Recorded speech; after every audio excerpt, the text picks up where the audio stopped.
అక్రమార్కుల కేసులో ఏపీ మాజీ CM Jaganmohan Reddy Nampally CBI కోర్టుకు హాజరయ్యారు. మరిన్ని అప్డేట్స్ మా ప్రతినిధి రవితేజ అందిస్తారు. నాంపల్లి కోర్టుకి ఇంతకు ముందే వైఎస్ జగన్మోహన్ రెడ్డి చేరుకున్నారు.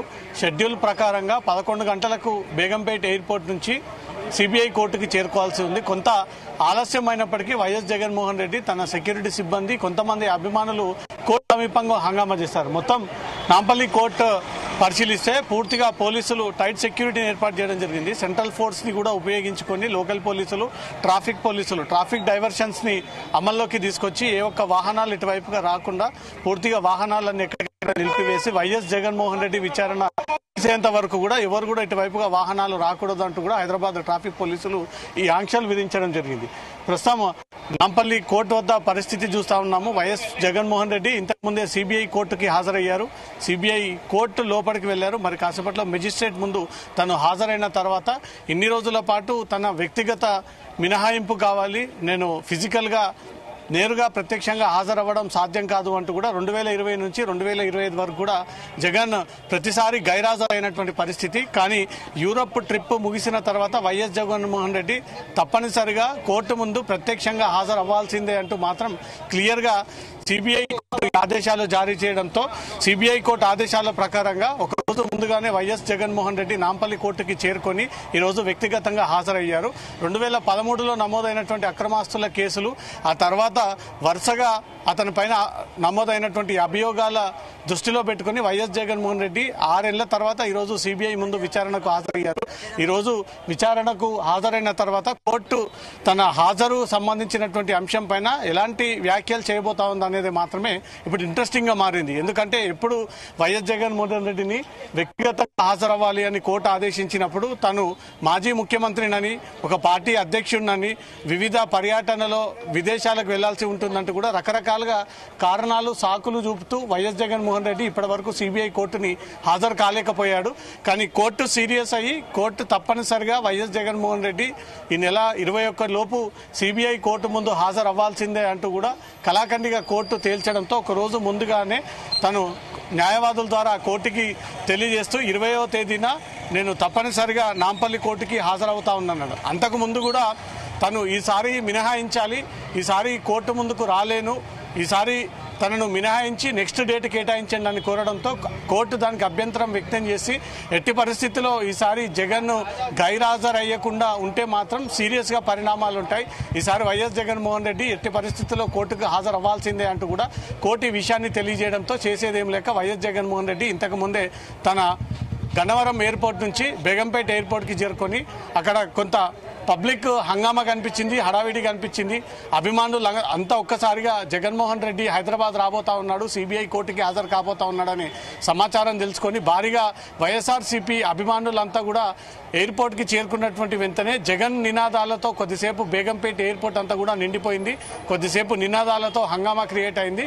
పోలీసులు ఇప్పటికే జగన్ రాక సందర్భంగా పెద్ద ర్యాలీ తీసేటువంటి అవకాశం ఉంది కాబట్టి జగన్ రాక సందర్భంగా సిటీలో ఎక్కడ కూడా లా అండ్ ఆర్డర్ ప్రాబ్లం కానీ, ట్రాఫిక్ ప్రాబ్లం కానీ ఇబ్బందికి క్రియేట్ అవ్వకుండా మాత్రం తగిన బందోబస్తు ఏర్పాటు చేసి పోలీసులు అన్ని రోడ్ మ్యాప్ ద్వారా జగన్ వచ్చే మార్గంలో ఎక్కడ కూడా అభిమానులు అతని వైపు దూసుకోకుండా, ట్రాఫిక్ ఇబ్బంది జరగకుండా, ఒకరిని ఒకరు నెట్టుకొని తొక్కిసలాట జరగకుండా హైదరాబాద్ ట్రాఫిక్ పోలీసులు, లా అండ్ ఆర్డర్ పోలీసులు పటిష్టమైనటువంటి బందోబస్తు నడుమ వైఎస్ జగన్మోహన్ రెడ్డిని సిబిఐ కోర్టుకి తీసుకురావడం జరిగింది. సిబిఐ కోర్టుకి వచ్చినటువంటి వెంటనే గ్రౌండ్ సెల్లార్లోకి వైఎస్ జగన్మోహన్ రెడ్డి వెళ్ళి అక్కడి నుంచి తను నడుచుకుంటూ సిబిఐ కోర్టుకు వెళ్ళి కోర్టు హాల్ ముందు తను హాజరయ్యి కోర్టు ఆదేశించిన ప్రకారంగానే తను కోర్టు ముందు హాజరయ్యానంటూ కూడా తన న్యాయవాది ద్వారా ఈరోజు ధర్మాసనానికి వైఎస్ జగన్మోహన్ రెడ్డి తెలియజేయనున్నారు.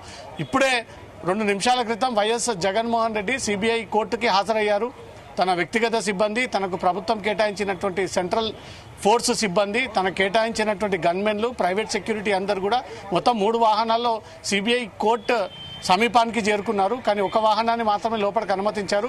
ఆ వాహనాన్ని కూడా సెల్లార్లోకి తీసుకెళ్లి సెల్లార్లో వైఎస్ జగన్మోహన్ రెడ్డిని అక్కడి నుంచి తిరిగి సిబిఐ కోర్టుకి తీసుకెళ్లే విధంగా పోలీసులు ఈ సన్నాహాలు ఈ ప్రయత్నాలు జరిపారు. ఎక్కడ కూడా ఏ డిస్టర్బెన్స్ జరగకుండా ట్రాఫిక్ అంతరాయం కలగకుండా ఇప్పటికే హైదరాబాద్ ట్రాఫిక్ పోలీసులు 5 చోట్ల డైవర్షన్స్ ఏర్పాటు చేస్తూ ఉన్నాము.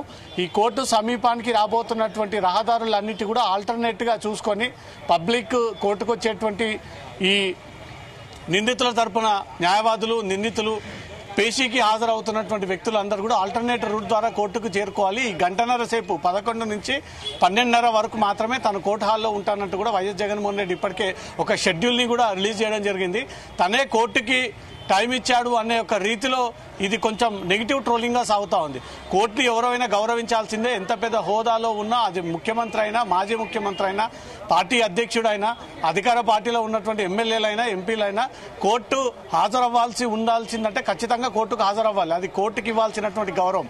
కానీ వైఎస్ జగన్మోహన్ రెడ్డి నేను 11 గంటలకు వచ్చి 12:30 వరకు మాత్రమే నేను కోర్టులో ఉంటాను, గంట మాత్రమే నేను కోర్టుకి టైం కేటాయిస్తా ఉన్నానంటూ తను చేసినటువంటి షెడ్యూల్ కాపీ బయటికి రావడంపై మాత్రం కొంత నెగిటివ్ ట్రోలింగ్ జగన్మోహన్ రెడ్డి పైన సాగుతా ఉంది. దీనిపైన కోర్టు సీరియస్ గా వ్యక్తమయ్యేటువంటి అవకాశం ఉంటుంది. కోర్టు అంటే ఒక టైం ప్రకారంగా ఒక టైంకి ఈ టైం వరకు ఇంతే ఉండాలి, ఇంతసేపే ఉండాలంటూ కూడా ఎక్కడ కూడా రాజ్యాంగంలో ఇంతసేపే ఉండాలి కోర్టులో అంటూ కూడా నిబంధనలు లేవు. అయినా జగన్మోహన్ రెడ్డి గంట సేపు మాత్రమే నేను కోర్టులో ఉంటానంటూ కూడా తన షెడ్యూల్ని ఖరారు చేసుకోవడంపై మాత్రం కొంత నెటిజన్స్ సోషల్ మీడియాలో, ఆ తర్వాత పార్టీల పరంగా అటు టీడీపీ, వైఎస్ఆర్సీపీ, ఇటు తెలంగాణలో కూడా అనేక రాజకీయ పార్టీలు జగన్మోహన్ రెడ్డి అతనే కోర్టుకి టైం ఇవ్వడం ఇప్పుడు హాస్యాస్పదంగా ఉంది, ఇంట్రెస్టింగ్ గా ఉంది.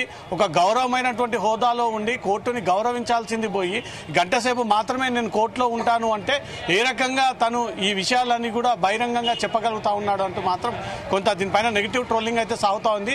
ఈ వ్యవహారం ఒకవేళ కోర్టు దృష్టికి వెళ్ళినట్టయితే మాత్రం ధర్మాసనం జగన్మోహన్ రెడ్డి పైన సీరియస్ గా ఆగ్రహం వ్యక్తం చేసేటువంటి అవకాశం ఉంటుంది. తనెవరు కోర్టుకి టైం ఇవ్వడానికి, తనెవరు ముందుగానే గంట సేపు నేను కోర్టులోనే ఉంటానని చెప్పడానికి, షెడ్యూల్ ప్రకారంగా 11కు వచ్చి 12:30 వరకు మాత్రమే నేను కోర్టులో ఉంటానంటూ ఎలా డిసైడ్ అవుతారు? కోర్టు ఏమన్నా మీ ఇంట్లో ఉన్నటువంటి చుట్టం అనుకుంటున్నారా అంటూ కూడా ఈ రకంగా ఒకవేళ ధర్మాసనం దృష్టికి వెళ్తే మాత్రం డెఫినెట్ గా వైఎస్ జగన్మోహన్ రెడ్డి పైన కోర్టు ఆగ్రహాన్ని వ్యక్తం చేసేటువంటి అవకాశం ఉంటుంది. మరోసారి తను వ్యక్తిగతంగా మినహాయింపు ఇవ్వాలని కోరితే మాత్రం ఈ కారణం చేత కోర్టు ఈ వ్యక్తిగత మినహాయింపు అంశాన్ని ఎప్పటికప్పుడు తిరస్కరించేటువంటి అవకాశం ఉంటుంది. ఇప్పటికీ 2013లో నమోదైనటువంటి కేసు, అక్రమాస్తుల కేసు, ఆ తర్వాత అతని పైన సిబిఐ అనేక రకాలమైనటువంటి ఆరోపణలను క్విట్ ప్రోకో జరిగిందని తను సిబిఐ ఆరోపణలు అతనిపై నమోదు చేయడం జరిగింది. గతంలో అక్రమ ఆస్తులను కూడబెట్టాడని, తన జీతం ఒక రకంగా ఉంటే తమ కుటుంబ ఆదాయం ఒక రకంగా ఉంటే వైఎస్ జగన్మోహన్ రెడ్డి అంతకు మించి కోట్లాది రూపాయలుగా డబ్బులను కూడబెట్టాడు, అక్రమంగా ఆస్తులను కూడబెట్టాడు అంటూ కూడా 2013లో సిబిఐ కేసు నమోదు చేసి ఆ కేసు విచారణలో భాగంగా చాలాసార్లు సమన్లు జారీ చేసినప్పటికీ తను ఉన్నత హోదాలో ఉన్నాను కాబట్టి నేను హాజరవ్వలేకపోతా ఉన్నానంటూ కూడా ప్రతిసారి వ్యక్తిగత మినహాయింపు విషయాన్ని కోర్టు దృష్టికి తీసుకెళ్లి కోర్టు పర్మిషన్ తీసుకొని విదేశాలకు వెళ్లడము, కుటుంబ సభ్యులతో విదేశాలకు వెళ్లడము, ప్రతిసారి ఈ రకంగానే తప్పించుకునేటువంటి ప్రయత్నం చేస్తూ ఉన్నాడు జగన్మోహన్ రెడ్డి అనే దానిపై కూడా అభియోగాలపైన కోర్టు సీరియస్ అయ్యి ఈ నెల 21వ తేదీన తప్పనిసరిగా కోర్టు ముందు హాజరవ్వాల్సిందే అంటూ కూడా ఆదేశాలు ఇవ్వడంతో ఒక రోజు ముందుగానే వైఎస్ జగన్మోహన్ రెడ్డి కోర్టు ముందుకి హాజరయ్యి సిబిఐ విచారణలో భాగంగా ఈరోజు పేషీలో హియరింగ్ ఉన్నటువంటి భాగంగా తన కోర్టు ముందు హాజరవుతున్నానన్న ఒక విషయాన్ని తన న్యాయవాదుల ద్వారా చెప్పి పంపడంతో వైఎస్ జగన్మోహన్ రెడ్డి కోర్టుకి హాజరవ్వడం జరిగింది. కోర్టుకు హాజరైన తర్వాత ఈరోజు ధర్మాసనం ఏ రకమైనటువంటి నిర్ణయాన్ని వ్యక్తం చేయబోతా ఉంది అనేది మాత్రం ఉత్కంఠంగా నెలకొంది.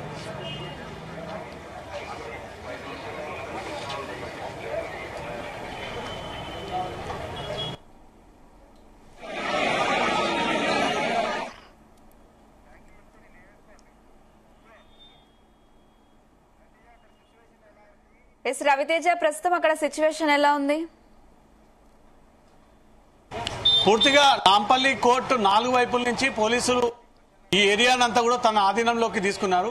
ఎందుకంటే మాజీ ముఖ్యమంత్రి, ప్రస్తుతం పార్టీ అధ్యక్షుడు, సిబిఐ కోర్టు కూడా చాలా సీరియస్ గా హాజరు అవ్వాల్సిందే అంటూ కూడా ఆదేశాలు ఇచ్చింది కాబట్టి తర్వాత పరిణామాలను దృష్టిలో పెట్టుకుని పోలీసులు కూడా ప్రొటెక్షన్ ఏర్పాటు చేయడం జరిగింది. అటు వైఎస్ జగన్మోహన్ రెడ్డితో పాటు కోర్టు పరిసర ప్రాంతాల్లో కూడా లాండ్ ఆర్డర్ పోలీసులు, ట్రాఫిక్ పోలీసులు, నేషనల్ సెక్యూరిటీ పోలీసులు అంటే కేంద్ర బలగాలను సైతం ఉపయోగిస్తూ ఇక్కడ ఏ అల్లర్లు జరగకుండా, గొడవలు జరగకుండా శాంతియుతంగా వైఎస్ జగన్మోహన్ రెడ్డి కోర్టుకు హాజరయ్యి తిరిగి వెళ్లిపోయే విధంగా మాత్రం రూట్ మ్యాప్ ని సిద్ధం చేసుకున్నటువంటి హైదరాబాద్ పోలీసులు ఆ రకంగానే తీసుకురావడము, ఆ రకంగానే జగన్ ని తిరిగి మళ్లీ లోటస్ పాండ్ కి చేర్చడము, అక్కడి నుంచి తను బెంగళూరు వెళ్తానంటూ కూడా షెడ్యూల్లో తను ముందస్తుగానే ఖరారు చేసుకున్నారు. కాబట్టి ఈ కోర్టు నుంచి బయలుదేరి లోటస్ పాండ్ కి చేరుకున్న తర్వాత అతను బెంగళూరు వెళ్లే విధంగా కూడా పోలీసులు ఇప్పటికే ఏర్పాట్లు చేయడం జరిగింది. మనం ఒకసారి నాంపల్లి వెనుక భాగాన్ని పరిశీలిస్తే రెగ్యులర్ ఉన్నటువంటి పరిస్థితి కాకుండా సెంట్రల్ సెక్యూరిటీతో పాటు స్టేట్ పోలీస్, ట్రాఫిక్ పోలీసులంతా కూడా వాహనాలని లోపలికి అనుమతించకుండా, తాదారులు ఎవరిని లోపలికి అనుమతించకుండా, ఎవరు ఇటువైపుగా రాకుండా కేవలం న్యాయవాదులు, ఎమర్జెన్సీగా ఉన్నటువంటి వ్యక్తులు మాత్రమే ఈరోజు హాజరయ్యే విధంగా ఈ ఏర్పాట్లు చేయడం జరిగింది. జగన్మోహన్ రెడ్డి కోర్టుకు వస్తున్నాడని తెలుసుకున్న తర్వాత వైఎస్ఆర్సీపీ అభిమానులు, తెలంగాణలో ఉన్నటువంటి జగన్మోహన్ అభిమానులు, వైఎస్ కుటుంబానికి చెందినటువంటి అభిమానులంతా కూడా భారీగా జగన్ మీదకి దూసుకొచ్చేటువంటి అవకాశం ఉంది. జగన్ ని కాన్వాయ్ వాహనం ఆపి ఫోటోల కోసం కానీ, అభివాదం చేయడం కోసం కానీ, అతనికి శాల్వాలు కప్పడము, బొకేలు ఇవ్వడము, ఈ రకంగా ఆ చర్యలన్నీ కూడా ఉండేటువంటి అవకాశం ఉంది. కాబట్టి ఎవరికి కూడా ఆస్కారాన్ని కల్పించకుండా ఆయన షెడ్యూల్ ప్రకారంగా ఒక ప్రత్యేకమైనటువంటి హైదరాబాద్ పోలీసు పాట్రోలింగ్ టీంని ఏర్పాటు చేసి అతను ఎయిర్పోర్ట్ లో దిగినటువంటి వెంటనే ఆ వాహనం ద్వారా నేరుగా సిబిఐ కోర్టుకు రావడము, సిబిఐ కోర్టులో విచారణ ముగిసినటువంటి వెంటనే అతన్ని తిరిగి లోటస్ పాండ్ కి చేర్చడము, మళ్లీ తర్వాత షెడ్యూల్లో భాగంగా అతను బెంగళూరు వెళ్లేటట్టుగా ఆ షెడ్యూల్ ని ఖరారు చేసుకోవడం జరిగింది. ఇక్కడ నుంచి మళ్లీ లోటస్ పాండ్ నుంచి తిరిగి బేగంపేట్ ఎయిర్పోర్ట్ లేదా శంషాబాద్ ఎయిర్పోర్ట్ కి వెళ్లేంత వరకు కూడా హైదరాబాద్ పోలీసులు తనకు టైట్ సెక్యూరిటీని ఏర్పాటు చేసి ఎక్కడ కూడా ల్యాండ్ ఆర్డర్ ప్రాబ్లం లేకుండా మాత్రం ఇప్పటికే తగిన ఏర్పాట్లు కూడా చేయడం జరిగింది. మొత్తం వైఎస్ఆర్సీపీ అభిమానులతో రైట్ సైడ్, లెఫ్ట్ సైడ్ ఎక్కడికక్కడ అభిమానులంతా కూడా కోలాహలంగా ఇక్కడ నిండిపోయినటువంటి పరిస్థితి. కానీ ఎవరిని కూడా కోర్టు ఆవరణలోకి రాకూడదు, ఎందుకంటే ఇది రాజకీయ పరమైనటువంటి సభ కాదు, సమావేశం కాదు. ఒక గౌరవ ఉన్నత హోదాలో ఉన్నటువంటి కోర్టుకి ఈరోజు జగన్ ఒక నిందితుడిగా హాజరు కాబోతా ఉన్నాడు. ఇప్పటికే ఇవే కేసులో జైల్లో ఉన్నటువంటి జగన్, ఆ కేసులోనే నిందితుడిగా ఉన్నటువంటి జగన్ ఈరోజు కోర్టుకు హాజరయ్యాడు. కాబట్టి ఎక్కడ కూడా పబ్లిక్, అభిమానులు, ఫ్యాన్స్ అంతా కూడా హడావిడి చేయడము, హంగాడ చేయడము, అలాంటి ఎక్కడ కూడా ఛాన్స్ ఇవ్వకుండా పోలీసులు మాత్రం టైట్ సెక్యూరిటీని ఏర్పాటు చేసి అన్ని వైపుల నుంచి కూడా నాంపల్లి కోర్టు పోలీసులు తమ ఆధీనంలోకి తీసుకొని ఎవరు కూడా బయటి వ్యక్తులు రానివ్వకుండా మాత్రం కోర్టు విచారణ సాగుతోంది. వైఎస్ జగన్మోహన్ రెడ్డి కోర్టు హాల్లోకి వెళ్లారు. జడ్జి ముందు తను హాజరైనట్టుగా తెలుస్తోంది. ప్రస్తుతం విచారణ మొదలైంది. విచారణలో వైఎస్ జగన్మోహన్ రెడ్డి హాజరయ్యాడా లేదు అంటూ కూడా ధర్మాసనం మరి కాసేపట్లో అడిగి జగన్మోహన్ రెడ్డి హాజరైతే తన ముందు రమ్మని ధర్మాసనం పిలిచేటువంటి అవకాశం ఉంది. తను జడ్జి ముందు హాజరైన తర్వాత ఇన్ని రోజుల పాటు వైఎస్ జగన్మోహన్ రెడ్డి మీరు ఎందుకు కోర్టు విచారణకు హాజరవ్వలేదు, ప్రత్యేకంగా ఎందుకు ప్రతిసారి మినహాయింపు కోరుతా ఉన్నారు, ఎంత పెద్ద హోదాలో ఉన్నా, ఎంత పెద్ద స్థాయిలో ఉన్నా కోర్టుకి గౌరవం ఇవ్వాల్సిందే. కాబట్టి కోర్టు ముందు హాజరవ్వకుండా 6 ఏళ్ల పాటు ఎందుకు ప్రతిసారి మినహాయింపు కావాలి, నేను హాజరవ్వలేను అంటూ కూడా ప్రతిసారి మీ అడ్వకేట్ల ద్వారా పిటిషన్ ని దాఖలు చేసి మీరు అటెండెన్స్ ఇవ్వకుండా ప్రతిసారి తప్పించుకునేటువంటి ప్రయత్నాలు చేస్తా ఉన్నారు. వీటి గల కారణాలు ఏంటి అంటూ కూడా వైఎస్ జగన్మోహన్ రెడ్డిని ధర్మాసనం క్వశ్చన్ చేసేటువంటి అవకాశం ఉంటుంది. తను ఏ సమాధానం ఇస్తాడో అనేది మరి కాసేపట్లో క్లారిటీ రాబోతా ఉంది. జగన్ 6 ఏళ్ల తర్వాత మొదటిసారి వ్యక్తిగతంగా ఈరోజు కోర్టు ముందుకు హాజరయ్యాడు. 2013లో నమోదైనటువంటి కేసు తర్వాత 2-3 సార్లు హాజరైనటువంటి వైఎస్ జగన్ 2020 అంటే కోవిడ్ టైం నుంచి ఈ 2025 వరకు ఎక్కడ కూడా వ్యక్తిగతంగా తాను ఇప్పటి వరకు కోర్టుకు హాజరవ్వలేదు. ఏ కేసులో అయినా సరే ధర్మాసనం సమన్లు జారీ చేసి ఈ వ్యక్తి కోర్టు ముందు హాజరవ్వాలి, లేకపోతే అరెస్ట్ వారెంట్ జారీ చేయండి అనే సందర్భాలు కూడా ఉన్నాయి. వైఎస్ జగన్మోహన్ రెడ్డిలో విషయంలో ఈ రోజు ఒకవేళ వైఎస్ జగన్మోహన్ రెడ్డి కోర్టుకి హాజరవ్వకపోతే ఇమీడియట్ అరెస్ట్ వారెంట్ జారీ చేసి ఈ 2013 కేసులో జగన్ ని అరెస్ట్ చేయండి అంటూ కూడా కోర్టు ఆదేశాలు ఇచ్చేటువంటి అవకాశం ఉంటుంది. దాన్ని దృష్టిలో పెట్టుకునే వైఎస్ జగన్మోహన్ రెడ్డి ఒక రోజు ముందుగానే నేను కోర్టుకి హాజరవుతా ఉన్నాను, ఈ విషయాన్ని కోర్టు ధర్మాసనాన్ని కూడా తెలియజేసి తన న్యాయవాదుల ద్వారా కోర్టుకి అటెండ్ అవుతా ఉన్న ఒక విషయాన్ని కూడా తెలియజేశారు. తను చెప్పిన విధంగానే షెడ్యూల్ ప్రకారంగానే వైఎస్ జగన్మోహన్ రెడ్డి కోర్టుకు హాజరయ్యారు. ఈ రోజు ఒకవేళ కోర్టుకు హాజరు అవ్వకపోతే మాత్రం అరెస్ట్ వారెంట్ జారీ చేసేటువంటి అవకాశం ఉంటుంది. అరెస్ట్ వారెంట్ ఒకవేళ జారీ అయినట్టయితే ఈ నెక్స్ట్ హియరింగ్ లోపు వైఎస్ జగన్మోహన్ రెడ్డిని పోలీసులు అరెస్ట్ చేసి తిరిగి తనను సిబిఐ కోర్టులో హాజరుపరిచేటువంటి అవకాశం ఉంటుండేది. ఈ పరిణామాలన్నీ తెలుసుకొని లీగల్ ఒపీనియన్ తీసుకొని తప్పనిసరిగా హాజరవ్వాలి. ఈసారి హాజరు అవ్వకపోతే మాత్రం పరిణామాలు వేరే విధంగా ఉంటాయి, చర్యలు వేరే రకంగా ఉంటాయి. మన చెయ్యి అదుపు దాపి వెళ్ళిపోతా ఉంది, మన చేతిలో ఇంకా ఈ గడువు ముగిసిపోతుంది అంటూ కూడా లీగల్ ఒపీనియన్ తీసుకున్నటువంటి వైఎస్ జగన్మోహన్ రెడ్డి తప్పనిసరిగా కోర్టుకు హాజరు అవ్వాలి అంటూ కూడా తన న్యాయవాది సిబ్బంది కూడా తెలియజేయడంతో ఇక చేసేదేం లేక YS Jaganmohan Reddy CBI court ముందు హాజరయ్యాడు. ప్రారంభమైంది. ధర్మాసనం ముందు వైఎస్ జగన్మోహన్ రెడ్డి నిలబడ్డాడు. ధర్మాసనం వైఎస్ జగన్మోహన్ రెడ్డిని క్వశ్చన్ చేస్తా ఉంది. ఇన్ని రోజుల పాటు ఎందుకు కోర్టుకి రాకుండా కాలయాపన చేశారు, రకరకాల కారణాలు చెప్పారు, రకరకాల చూపించారు, లేని కొన్ని అన్ని క్రియేట్ చేసి కోర్టుకు రాలేనంటూ రకరకాలుగా ఇవన్నీ చెప్పారు. కాబట్టి మరోసారి కోర్టుకి రాకుండా మీరు మినహాయింపు కోరితే మాత్రం డెఫినెట్ గా మీ పైన చర్యలు ఉండబోతా ఉన్నాయి న్యాయపరంగా అంటూ కూడా ధర్మాసనం జగన్మోహన్ రెడ్డి పైన ఆగ్రహం వ్యక్తం చేసేటువంటి అవకాశం ఉంది. విచారణ అయితే ప్రారంభమైంది. విచారణకు వైఎస్ జగన్మోహన్ రెడ్డి హాజరయ్యారు. ధర్మాసనం ముందు జడ్జి ముందు జగన్ నిలబడి కోర్టు అడుగుతున్నటువంటి ప్రతి దానికి సమాధానాలు ఇస్తున్నట్టుగా తెలుస్తోంది. Right Raviteja, thank you.